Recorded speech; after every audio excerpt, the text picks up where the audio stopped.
magacaygu waa Ibraahim Jaamac Faarax Dhama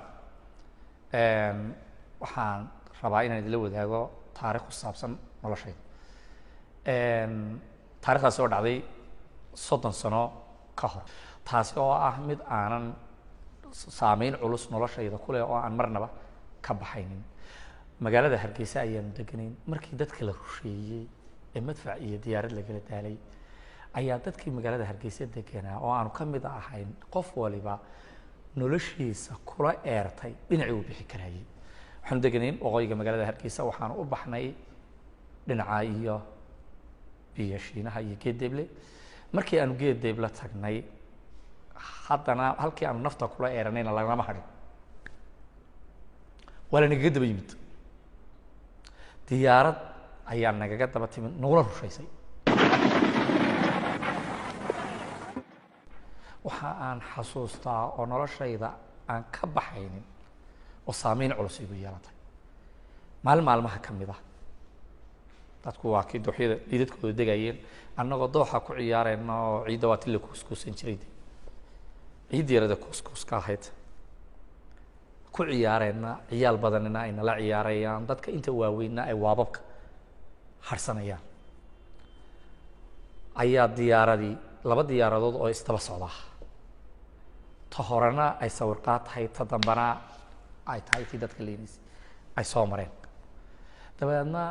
ku yaacayo dadkii waalidka waa la soo yaacay ubadkii si loo soo ku yiri ka xitaa loo soo qaadi karo anigu waan ugu weynaa reerkayagu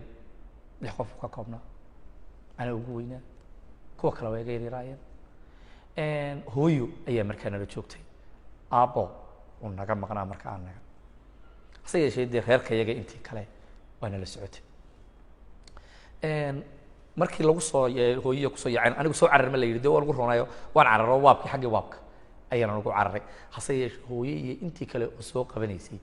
diyaaradda ayaa marisay kuna dhufatay madficii markaa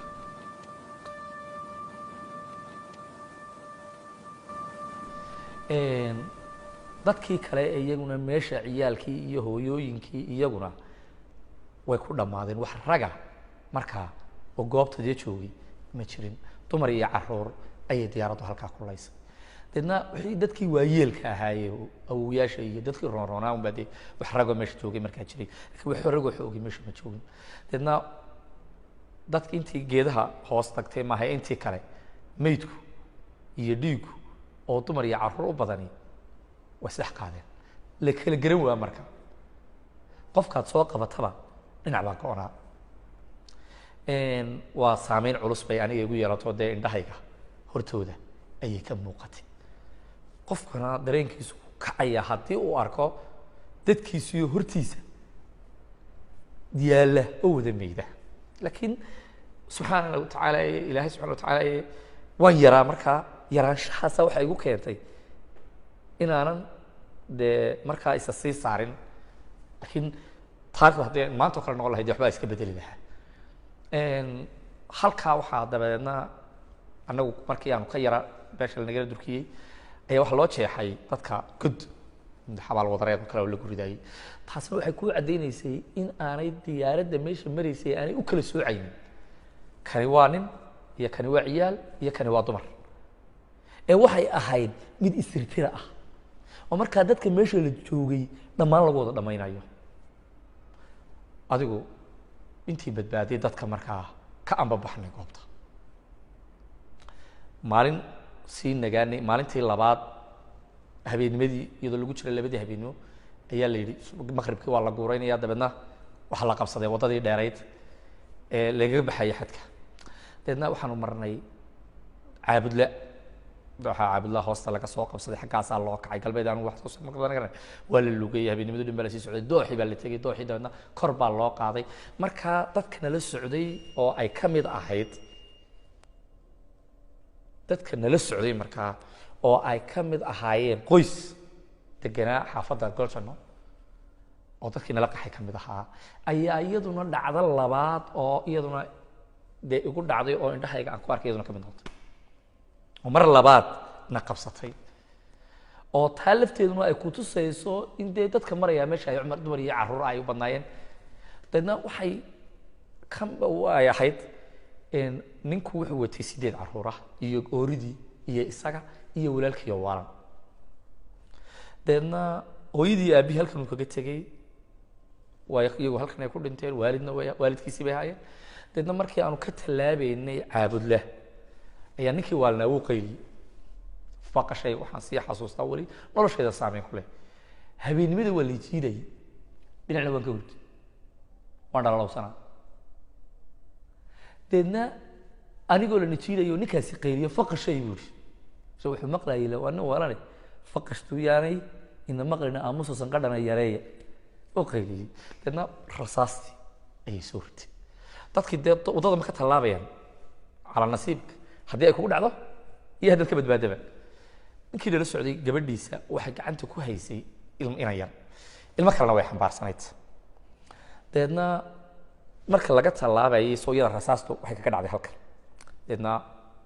way kala wareegtay kaabadayda caabudla ayay ka dooshay deedna hoosta ayay ku dhacday hoosta markii ay ku dhacday xajeerka uu u furmay ilmihii yaraayo markaa iska gurguurad barada ahaa soo walaalkii oo ka roonaaba dhinaciisa u gurguurtay markuu dee hooyo arki waayey hooyo dee maamada gurayo deedna waa kici weydbadii ma kacaysa qof meydii ma kacee deedna halka yare waxay hoos galeen biyuu hoos maraan halka yarad markay hoos galeen markii la tegey laalayska la yidhaahdo oo ka shashaysa dhabarkeeda dambe buurta xaggeeda shashay baa la yidhaha balsirsada deedna wuxuu yidhi aniga waxa iga maqan ooridii waa gabadhiis iyo 2 caruur ah deedna halkiiba dib loogu soo noqday raggii deedna marka halkii dib loogu soo noqday raggii dib ugu soo noqdeen baa dee la helay gabadhii oo meyda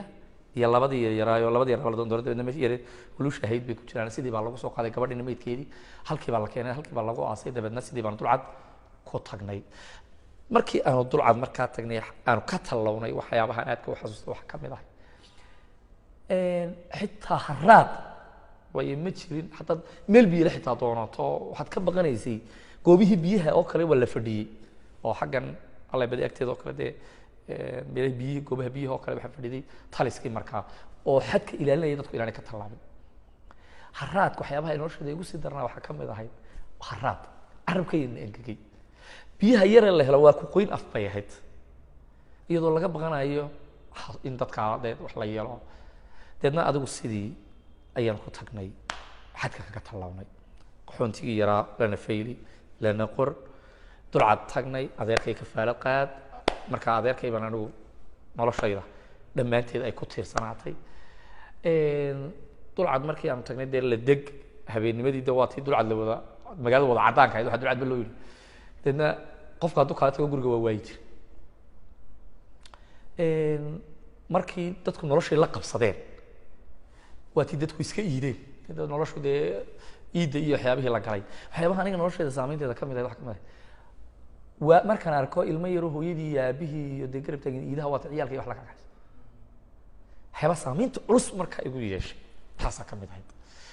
waxaan ooyi jiray markaan arko ubadkaa hooyooyinkoodii iyo waalidkoodu aabahood iyo hooyadood haystaa anigoon ooyi jiray marka waxaan oran jirnay waalidkaagu hadduu ama aaba hooyadaa ku noolaan lahaa kaalinta dadkaasoo kale ayaad la mid ahaan lahayd ilaa al'aankaa iminka aan weyn yahay oo dee nin weyn oo maasha allah ahayna ku jiro ubad iyo reer bale waan dareemaa markaan arko qof waalidkiisa u garab taagay ama hooya la leeyay jacaylka waalidnimo iyo aabanimo oo kaalinta noloshayda aniga ka maqan waan dareemaa ilaa maanta dal lagu jiro maanta oo alxamdulilah baan iskaga jiraa reerkii waa reer dhaqan baan leeyahay ubad baan leeyahay maanta maasha allah shaqo waan haystaa alxamdulilah waan iska shaqaystaa bariska reerkayga waan ku filanay inkastoo dee noloshayda aanan ilaaweynin dhibkii igaga dhacay halkaa mid maskaxdayda ka baxaysana aanay ahayn waxyaabaha kale ee aan inta badan jirdiido marka dadku ay yidhaahdaan koonfur iyo laysla soo hada qaado la yidhahdo waxa weeyaan waa hala wada hadlay iyo hadal la keenay iyo waxyaabaha kale aan diiday kamid xitaa shacabka markaan saaxiibada suuqa ku kaftabeen ereyada markay waxyaabaha qaarkood dee inamada aan iyagu waxba noloshooda ka markaa ka ogeyn ama dee lodkii naga hooseeyo kale markay soo qaadaan hadalka ilma way igu soo istaagtaa qofka markaan laba jeer hadalka ku celiyo mar saddexaad dee inaan qabsado abaan xadka oo deedna waan waxaan tirahdaa qofka adoo ka dhaqaaqa dhaanto waa dhaqaaqa si aan dareenkaygu aan u keenin inaan dhib geysto ama aan dhibaato ku keeno ta igu dhacday maanta hadday taagnaan lahayd ama maanta ay dhici lahayd anigoo intaan leeg de waan argoosan laha halkale ma yaala waan oranaya argoos ma dee ku dhaqaaqi lahaa markaan arkayo ninkii